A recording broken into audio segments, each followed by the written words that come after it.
It all started when 22-year-old Anita got a job as a librarian in a prestigious university. Her shift ended at midnight, and every night after she finished her work, she would ride her bicycle to the nearby bus stop to catch the last bus home. One night, after closing the library, Anita rode her bicycle to the bus stop as usual.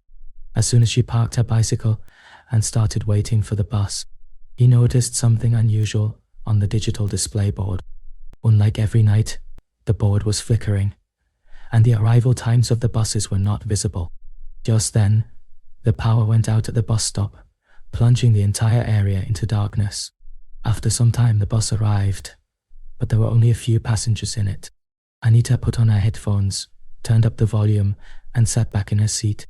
Despite the loud music, the fatigue of the day soon took over, and she dozed off. A few minutes later, her phone rang, waking her up. Her father's name flashed on the screen. "Anita, did you catch the bus?" he asked with concern. "Yes, Dad. Don't worry," she replied, looking around. Anita noticed something strange. There was complete silence in the bus, and no sound was heard. She told this to her father, who suggested she ask another passenger. But when Anita looked around, she realized that she was alone in the bus. "Dad, the bus is completely empty. I am alone here," she said, her voice trembling with fear. "This doesn't feel right, Anita. Get off at the next stop. I'll come and get you," her father instructed. The bus usually stopped at the next station within 10 minutes, but this time 20 minutes had passed, and the bus had not stopped. Panic spread as Anita had no idea where she was. She decided to talk to the driver and started knocking on the driver's cabin door, but there was no response.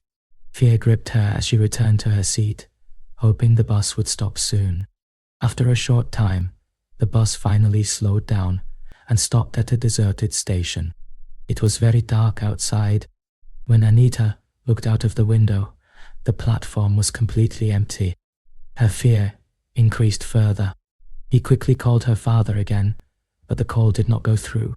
Anita got scared, and soon her father called. "Dad, I can't see anything outside. It's completely dark," she said in a trembling voice. "Anita, check your GPS on your phone. This might help us find where you are," her father suggested. She checked her phone, but the GPS couldn't track her location. "Dad, GPS isn't working. It can't track this location.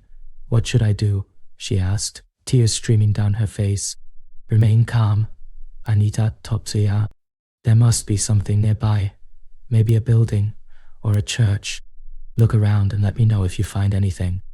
"I'm also trying to get help from the police," her father reassured her. Suddenly, the signal went off from Anita's phone. Gathering courage, Anita got down from the bus and started looking around. The darkness was very deep, and only the sound of her footsteps was echoing in the silence. Suddenly, she heard footsteps behind him. It seemed as if someone was following her, but when she turned, there was no one there. She continued walking, her heart pounding in her chest. Just then, she saw a dim light in the distance and quickly moved towards it. It was an old, quiet library. Anita entered the library, hoping that someone could help her. As soon as she stepped inside, the heavy wooden doors creaked shut behind her. The library was filled with dusty old books and dimly lit by flickering candles. She called out, "Hello? Is anyone here?" But her voice echoed back to her. She decided to find a phone. She found an old rotary phone on the desk and tried to dial her father's number, but there was no dial tone. Suddenly, the candles were extinguished, plunging the library into darkness. Then she felt a cold breath on the back of her neck. She turned and saw a shadowy figure standing in the darkness.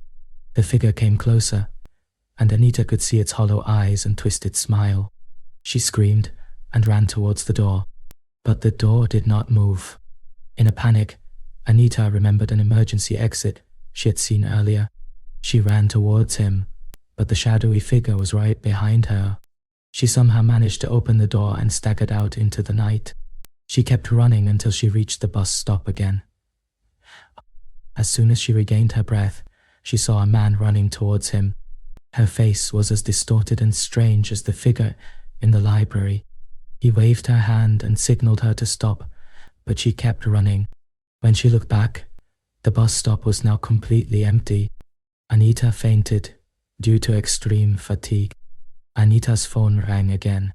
She woke up to the sound of the phone, and this time it was her father.